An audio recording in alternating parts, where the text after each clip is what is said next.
নমস্কার, হুগলি আজকেতে আপনাদের সকলকে স্বাগত। আমি মৌমিতা শুরু করছি আজকের বিশেষ বিশেষ খবর। এই অংশটির নিবেদনে কেপিএস মল, জেলার সর্ববৃহৎ শপিং মল কেপিএস মল হুগলি। স্বামীর ছোড়া গুলিতে জখম স্ত্রী, উত্তেজনা ব্যান্ডেলে।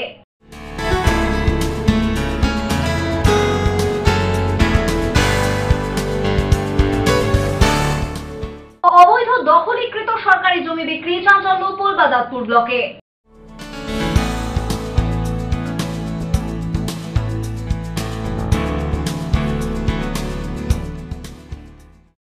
আসছে বিস্তারিত খবরে। দাম্পত্য কলহের জের, স্বামীর ছোড়া গুলিতে জখম স্ত্রী। ঘটনায় উত্তেজনা ব্যান্ডেল মানসপুর এলাকায়। অভিযুক্ত স্বামীকে গ্রেপ্তার করেছে পুলিশ।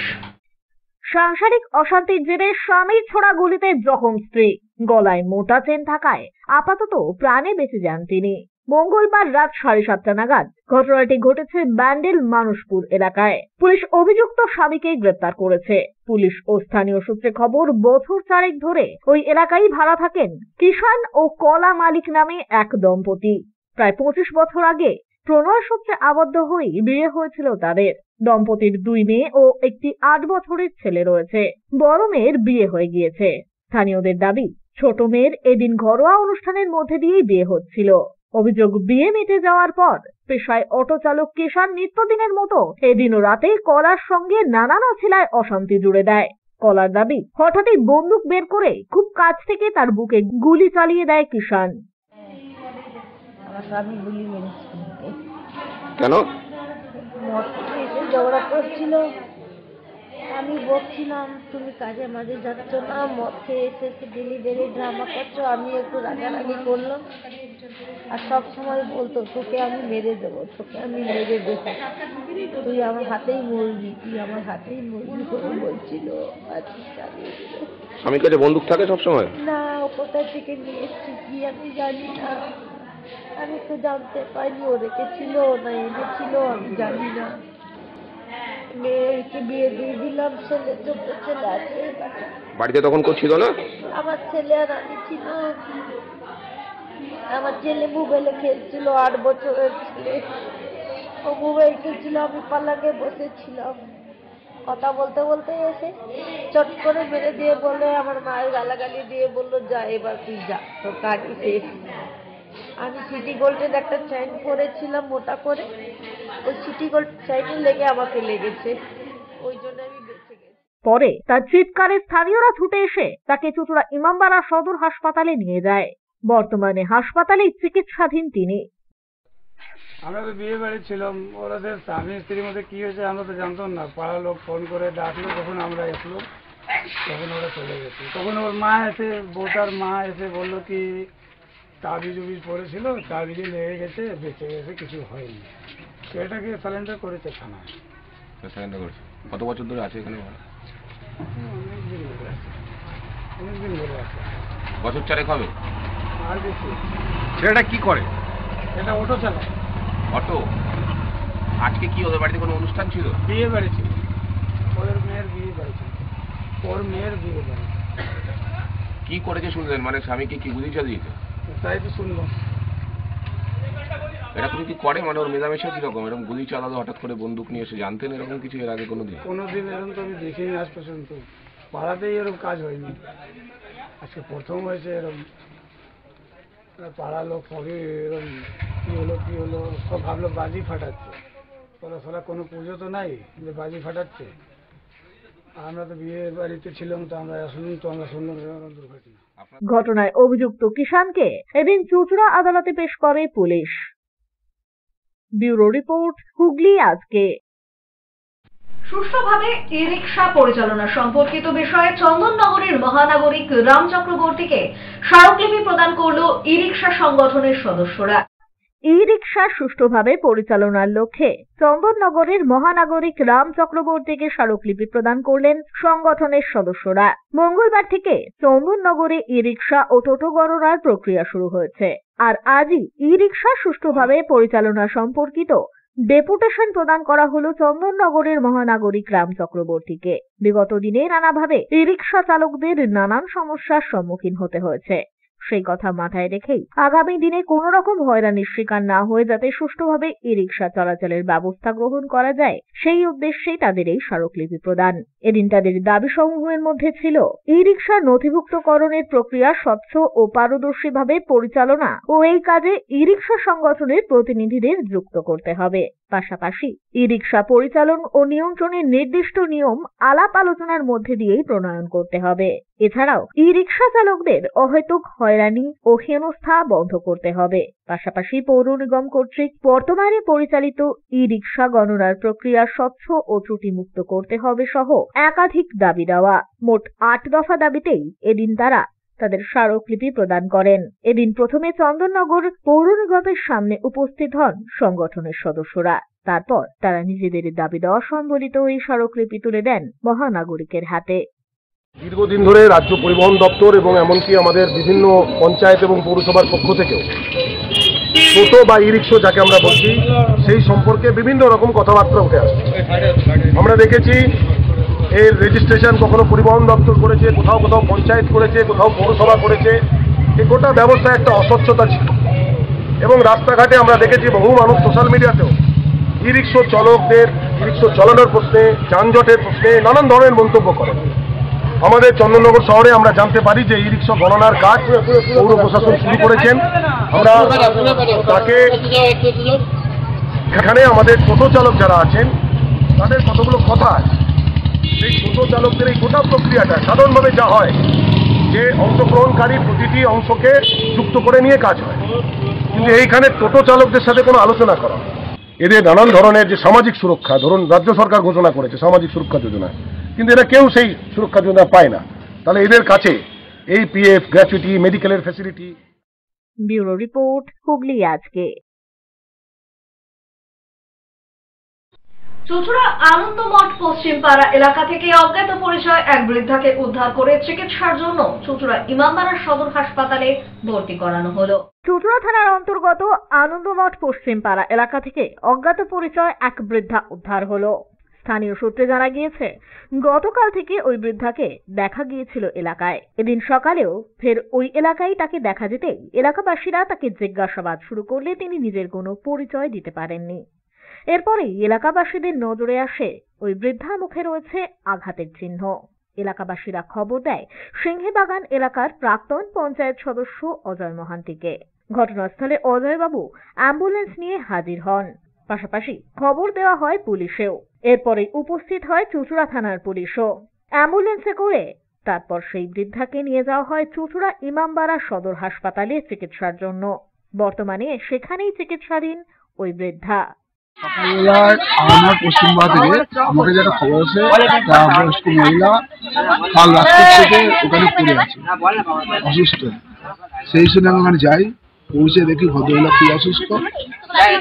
যেহেতু আমার এলাকা নয় তাই আমি প্রশাসনকে খবর দিই। প্রশাসন আসলে আমাদের সিনিয়র সদস্যদের নিয়ে আমার অ্যাম্বুলেন্স নিয়ে ওখানে পৌঁছাই এবং ওনাকে আমি তুলে নিয়ে হসপিটালে ভর্তি করি। আমি চাই প্রশাসন ওকে ভালো করে চিকিৎসা করলে তাই বাড়ির লোকের হাতে হাতে। ব্যুরো রিপোর্ট, হুগলি আজকে। দীর্ঘদিন হাসপাতাল বন্ধ থাকার পর অবশেষে ভিত পুজোর মধ্যে দিয়ে কাজ শুরু হলো রিকশা সেবা সদনের। দীর্ঘদিন বন্ধ থাকার পরে ভিত পুজোর মধ্যে দিয়ে কাজ শুরু হলো রিকশা সেবা সদন হাসপাতালের। বুধবার আনুষ্ঠানিক ভিত পুজোয় উপস্থিত ছিলেন পুরপ্রধান বিজয়সাগর মিশ্র সহ সরকারি আধিকারিকেরা। আপাতত 50টি শয্যা নিয়ে হাসপাতাল চালু হওয়ার কথা। রাজ্য সরকার 1,80 লক্ষ টাকা বরাদ্দ করেছে এই হাসপাতালের জন্য, এমনটাই জানান পুরপ্রধান। প্রশাসন সূত্রে খবর, 50-এর দশকে রিকশা পশ্চিম রেলপাড়ের মানুষের জন্য সমাজসেবী দীনেশ ঘটক একটি স্বাস্থ্যকেন্দ্র স্থাপন করেন রিকশা সেবা সদন নামে। এই স্বাস্থ্যকেন্দ্রটি বর্তমানে জনপ্রিয় হয়ে উঠেছে। বিশেষ করে হুগলি জেলা তথা আশেপাশের জেলার বহু মানুষের চক্ষু চিকিৎসার অন্যতম কেন্দ্র ছিল এটি। চট্টগ্রাম অস্ত্রাগার লুণ্ঠনের নায়ক মাস্টারদা সূর্য সেনের সহকর্মী তৈলক্য চক্রবর্তী চিকিৎসা চলাকালীন এই হাসপাতালেই প্রয়াত হন। বাম আমলের মাঝামাঝি থেকে হাসপাতালটি ক্রমশ ধুঁকতে থাকে। পরে তা বন্ধ হয়ে যায়। 2021 সালে তৃণমূল সরকার আসার পর কিছুদিনের জন্য সেবা সদনের আউটডোর সার্ভিস চালু হলেও পরবর্তীকালে সেই পরিষেবাও বন্ধ হয়ে গিয়েছিল। সেবা সদনের পুনরুজ্জীবনে সচেষ্ট হন সাংসদ কল্যাণ বন্দ্যোপাধ্যায়, বিধায়ক সুদীপ্ত রায় এবং রিষড়া পৌরসভার পৌর প্রধান বিজয় সাগর মিশ্র। তাদের প্রচেষ্টাতেই রাজ্য সরকারের সাড়া মিলেছে। এই হাসপাতালটা ইউপিএসসি আমাদের মুখ্যমন্ত্রী, দেশের সর্বশ্রেষ্ঠ মুখ্যমন্ত্রী মাননীয় মমতা বন্দ্যোপাধ্যায়ের অনুপ্রেরণায় এই হাসপাতাল আগে 145 বেডের হাসপাতাল ছিল। হাসপাতালটা কিছু আইনি জটিলতার জন্য বন্ধ ছিল। এই হাসপাতালটা আমরা আমাদের সাংসদ অভিভাবক কল্যাণ বন্দ্যোপাধ্যায় মহাশয় এবং আমাদের বিধায়ক সম্মানীয় ডক্টর সুদীপ্ত রায় মহাশয় প্রচেষ্টায় এবং আমাদের সমস্ত জনপ্রতিনিধিগণ আমরা আমাদের প্রয়াসে এই হাসপাতালটা পুনরায় চালু হতে চলেছে। আপাতত ইনফ্রাস্ট্রাকচার ডেভেলপমেন্টের জন্য 1,80,00,000 টাকার কাজ চালু হবে এবং 1 কোটি টাকার মেডিকেল ইকুইপমেন্টসের জন্য সেনশন হয়েছে। এই হাসপাতাল যাতে 2025 সালে রিষড়া শহর এবং আশেপাশের গ্রামের মানুষ জনগণ যাতে চিকিৎসা পরিষেবা পান তার জন্যে এই হাসপাতালের ইনফ্রাস্ট্রাকচার ডেভেলপমেন্টের কাজ কাল থেকে চালু হবে। আমাদের প্রয়াস যে চিকিৎসা পরিষেবায় যেটা জনগণ যেটা মানুষ পেয়ে এসছেন তাতে আরও বেটার যাতে পরিষেবা দেওয়া যায়, যাতে আরও ভালো পরিষেবা যাতে আমরা দিতে পারি বিনামূল্যে বা খুব কম পয়সায়, সেটাই হচ্ছে আমাদের প্রয়াস। কবে এটা শুরু হতে পারে বলে? এটা শুরু হতে পারে 2025 সালে এটা চালু হবে এবং খুব দ্রুত গতিতে কাজ হবে, দ্রুত গতিতে ইনফ্রাস্ট্রাকচার ডেভেলপমেন্টের কাজ হবে এবং মেডিকেল ইকুইপমেন্টসেরও অলরেডি টেন্ডার হয়ে প্রসেস হয়ে গেছে, সেটাও হবে। ইতিমধ্যেই বেশ কিছু যন্ত্রাংশ রয়েছে বা যেগুলো ইকুইপমেন্ট সেগুলো কি নতুনভাবে কোনো না, সেটা যারা মেডিকেল এক্সপার্ট ওনারা দেখবেন যে যে যন্ত্রগুলো রয়েছে সেই যন্ত্রগুলো কতটুকু ইউজ করা যেতে পারে সেটা দেখে নিয়ে ওনারা ঠিক। সেবা সদনে কবে থেকে মানুষ সেবা পাবেন এখন সেটাই দেখার। ব্যুরো রিপোর্ট, হুগলি আজকে। এখন নিয়ে নেব একটা ছোট্ট বিরতি। বিরতির পর থাকছে অবৈধ দখলীকৃত সরকারি জমি বিক্রি চাঞ্চল্য পূর্বাদাতপুর ব্লকে।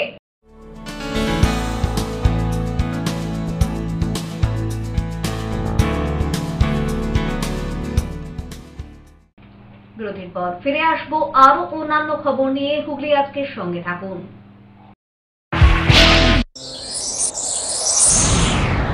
Enjoy a weekend at Vedam, the paradise of peace. A home away from home.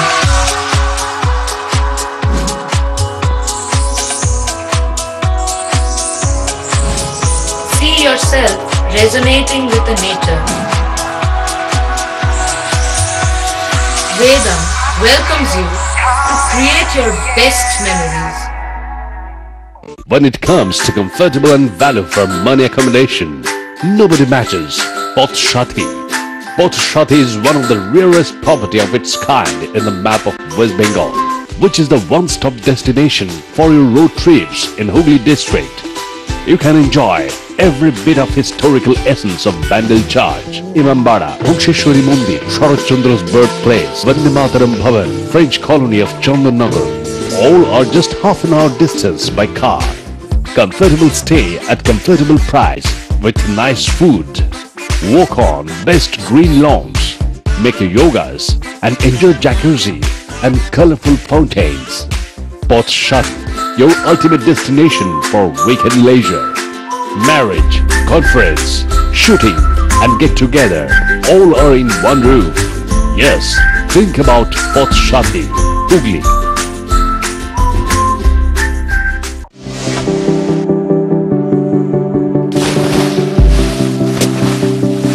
Fasten your seatbelts as you take a tour around your marine wonderland.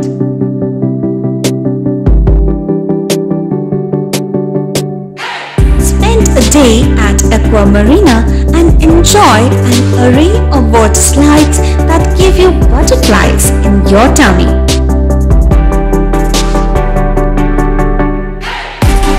Aqua Marina is is a holistic weekend destination for friends, family and couples and offers magic to soothe your body, mind and soul.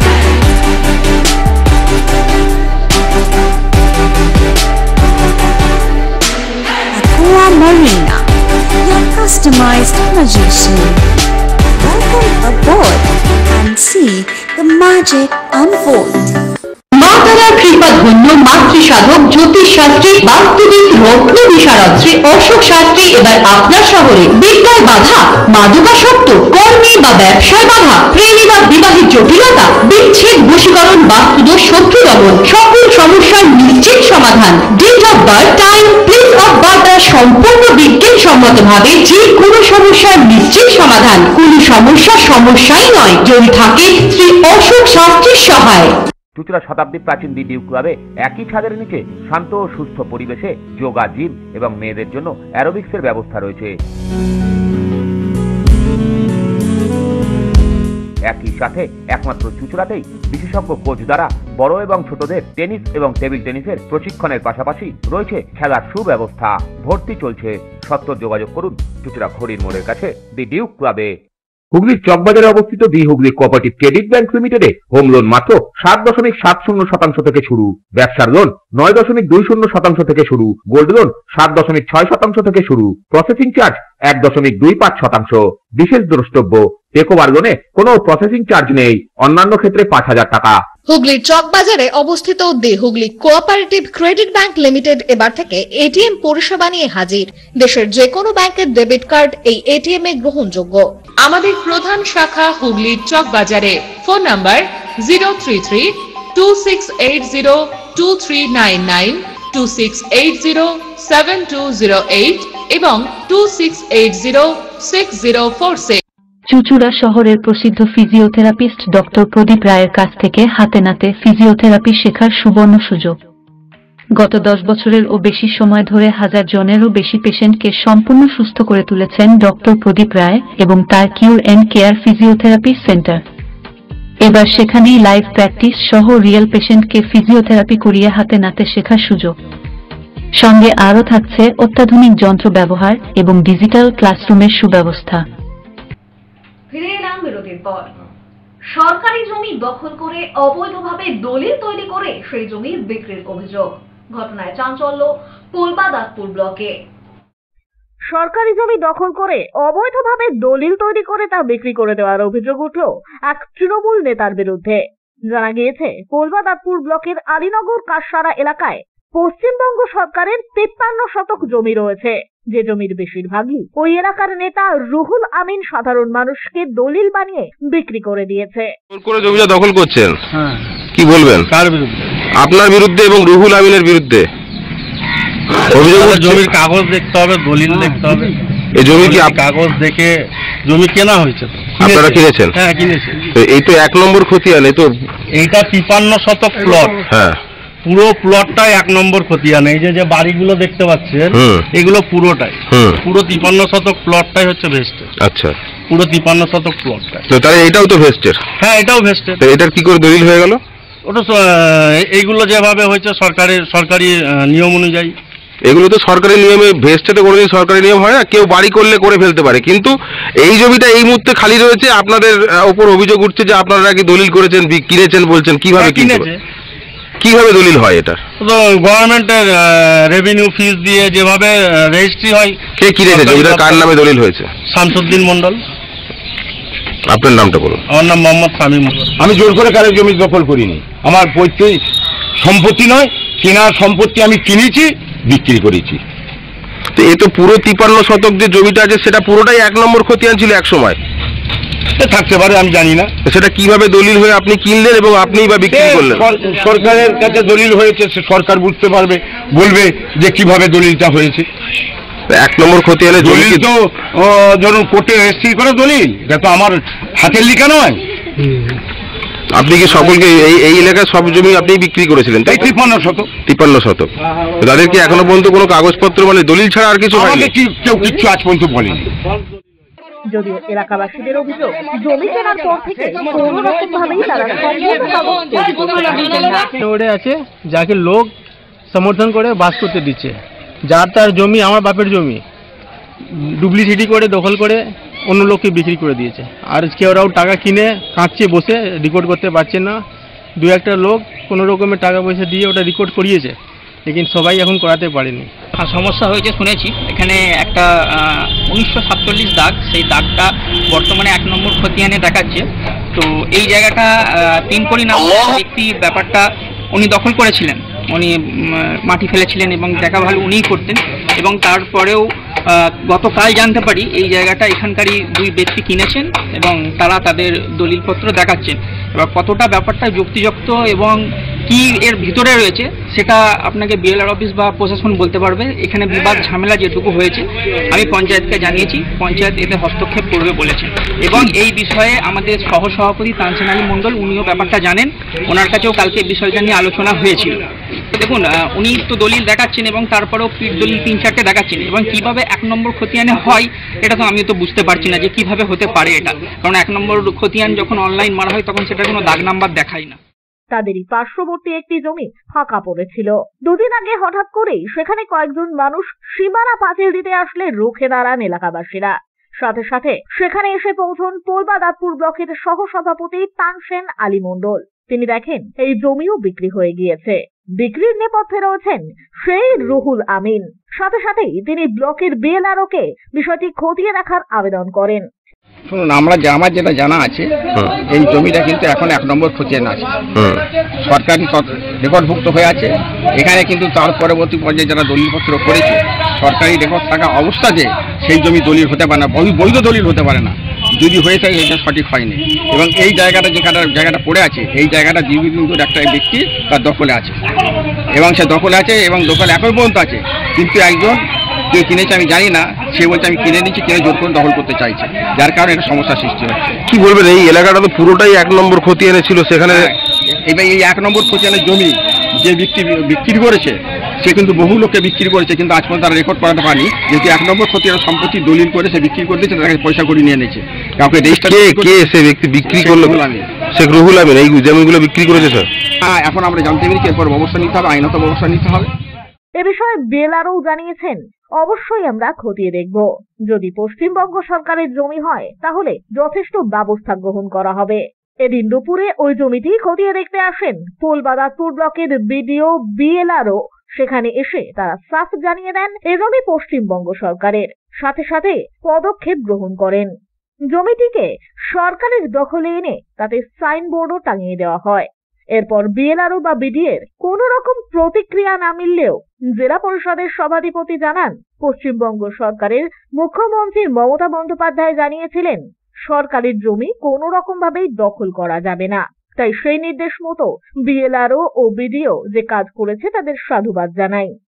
আমাদের মাননীয় মুখ্যমন্ত্রী তার যে নির্দেশ আছে, আমাদের যে সরকারি জমি যেগুলো যারা জবরদখল করে আছে তাদের সেখান থেকে আমরা উদ্ধার করছি, একের পর এক আমাদের সরকারি জমি আমরা উদ্ধার করছি।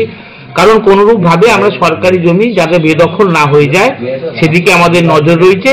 সেরকমই একটা দৃষ্টান্ত স্বরূপ আপনি যেটা আমাকে বললেন, আজকে আমার যে আলীনগরে একটা জমি এরকম বেদখল হয়ে গেছিল, সেখানে আজকে বিএলআরও এবং বিডিও গিয়ে সেই জমি উদ্ধার করে সেখানে সরকারি বোর্ড টাঙিয়ে দিয়েছে। আমাদের এই পদক্ষেপ চলছে, পদক্ষেপ চলবে।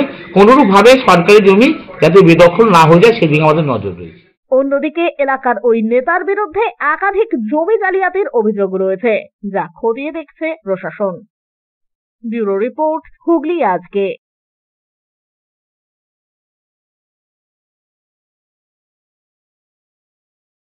24 ঘন্টার মধ্যেই চুরি যাওয়া সামগ্রী উদ্ধার।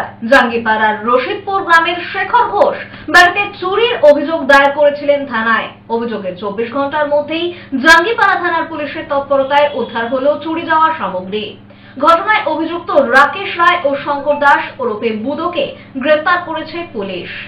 গতকাল জাঙ্গিপাড়া থানায় রশিদপুর অঞ্চলের একজন এসে একটি অভিযোগ দায়ের করেন যে ওনারা গত 22 তারিখ ওনারা ছিলেন না বাড়িতে, ওনারা আত্মীয় বাড়িতে গেছিলেন। সেই সুযোগে কেউ বা কারা ওনাদের বাড়ির দরজার লক ভেঙে ঢুকে ওনাদের বাড়ির বিভিন্ন পিতলের কাঁসার বাসনপত্র সবাই চুরি করে নিয়ে যায়। সেই মর্মে গতকাল জঙ্গিপাড়া থানায় একটা কেস রুজু হয়, চুরির কেস, এবং সেখানে তদন্ত করতে গিয়ে এবং বিভিন্ন বৈদ্যুতিক মাধ্যমের সূত্র ধরে এবং একনিষ্ঠ প্রচেষ্টায়, যিনি আইও ছিলেন তার একনিষ্ঠ প্রচেষ্টা, টোটাল মালটা এই 24 ঘন্টার ভেতরে রিকভারি করা হয় এবং এই দুজন যারা লোকালি মিস্ত্রি হিসাবে কাজ করে, রাজমিস্ত্রির কাজ করে, তাদের কাছ থেকে এই সমস্ত রিকভারি, যে কটা জিনিস তারা চুরি করেছিল সবকটাই আমরা উদ্ধার করতে সক্ষম হয়েছি। পশ্চিমবঙ্গ নাট্য আকাদেমির 24তম নাট্যমেলা শুরু হলো চুঁচুড়া রবীন্দ্র ভবনে। পশ্চিমবঙ্গ নাট্য আকাদেমির পক্ষ থেকে নাট্যমেলা আয়োজিত হলো চুঁচুড়া রবীন্দ্র ভবনে। আজ থেকে শুরু 24তম এই নাট্যমেলায় 5 দিন ধরে পরিবেশিত হবে মোট 8টি নাটক। বিভিন্ন নাট্যগোষ্ঠী উপস্থিত হয়ে নিজেদের পরিবেশনা মঞ্চস্থ করবেন। আগামী 1 ডিসেম্বর পর্যন্তই চলবে এই মেলা। নাট্যমেলার প্রথম দিনে অসংখ্য সংস্কৃতি তথা নাট্যপ্রেমী মানুষ উপস্থিত হয়েছিলেন চুঁচুড়া রবীন্দ্র ভবনে। এদিন এক পদযাত্রার মধ্যে দিয়েই নাট্যমেলার শুভ সূচনা করা হয়। পশ্চিমবঙ্গ নাট্য একাডেমি তথ্য ও সংস্কৃতি বিভাগের অন্তর্গত প্রত্যেক বছরই আপনারা জানেন নাট্যমেলা হয়, কলকাতাতেও হয়, এবং এখন তথ্য ও সংস্কৃতি বিভাগে মাননীয় মুখ্যমন্ত্রীর উদ্যোগে নাট্যমেলা জেলায় জেলায় প্রসারিত হয়েছে। এই নাট্যমেলা বর্ধমান ডিভিশনের যে নাট্যমেলা হুগলি জেলায় চুঁচুড়ায় আজ থেকে শুরু হলো এবং 1 ডিসেম্বর রবিবার অবধি চলবে। আজকে একটি নাটক এবং শেষ দিন একটি বড় নাটক থাকছে, আর মাঝের 3 দিন 2টি করে নাটক মানুষ দেখতে পাবেন। চুঁচুড়া খুব সংস্কৃতিবান শহর, আমরা সারা বছরই দেখি রবীন্দ্র ভবনে মানুষ আসেন, নাটক দেখেন, সাংস্কৃতিক অনুষ্ঠানে অংশ নেন। আমরা আশা করছি এখানে নাট্যমেলা সফল হবে। মাননীয় মুখ্যমন্ত্রী শ্রীমতী মমতা বন্দ্যোপাধ্যায়ের উদ্যোগে পশ্চিমবঙ্গ সরকারের তথ্য ও সংস্কৃতি বিভাগের অন্তর্গত পশ্চিমবঙ্গ নাট্য আকাদেমি আয়োজিত ৪বিংশ নাট্যমেলা আমাদের এই জেলা পর্যায়ে চুঁচুড়ায় মানে বর্ধমান বিভাগের চুঁচুড়া রবীন্দ্র ভবনে আজকে থেকে শুরু হচ্ছে। ব্যবস্থাপনায় রয়েছেন জেলা তথ্য ও সংস্কৃতি দপ্তর, এবং আমাদের আজকের এই শুরুর দিনে উদ্বোধনী অনুষ্ঠানের আগে আমাদের একটি বর্ণাঢ্য শোভাযাত্রার আয়োজন করা হয়েছে। হুগলির সমস্ত নাট্য দল এখানে আমন্ত্রিত, এবং তার মধ্যেই আমাদের এখানে প্রায় শতাধিক নাট্যদল পৌঁছে গেছে। এবং যে সমস্ত সাংস্কৃতিক সংগঠন রয়েছে, থিয়েটার যেহেতু তিলোত্তমা শিল্প, তাই জন্য আমরা একই সঙ্গে সঙ্গীত শিল্পী, নৃত্যশিল্পী, বাচিক শিল্পীদেরও এখানে আমন্ত্রণ জানিয়েছি। তারাও অংশগ্রহণ করেছেন আমাদের এই শোভাযাত্রায়। এখনই রবীন্দ্র ভবন থেকে শোভাযাত্রা বের হয়ে চুঁচুড়া নগর পরিক্রমা করে আবার ফিরে আসবে। ব্যুরো রিপোর্ট, হুগলি আজকে। এখন আসছি আবহাওয়ার খবরে। গত 24 ঘন্টায় হুগলি জেলার সর্বোচ্চ তাপমাত্রা 26 ডিগ্রি সেলসিয়াস, সর্বনিম্ন 16 ডিগ্রি সেলসিয়াস। বাতাসে আপেক্ষিক আর্দ্রতার সর্বোচ্চ পরিমাণ 61%। বৃষ্টিপাত হয়নি। শেষ করার আগে খবরের বিশেষ অংশ আরো একবার। স্বামীর ছোড়া গুলিতে জখম স্ত্রী, উত্তেজনা ব্যান্ডেলে।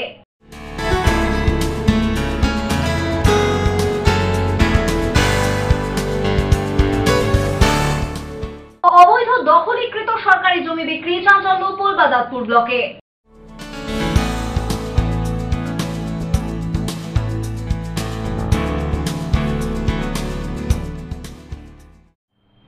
এখনকার মতো খবর এই পর্যন্তই। প্রতিদিন রাত 8টায় সিটি কেবেলে 319 নম্বর চ্যানেলে, এছাড়াও ফেসবুক ও ইউটিউবে দেখতে ভুলবেন না হুগলি আজকে। নমস্কার।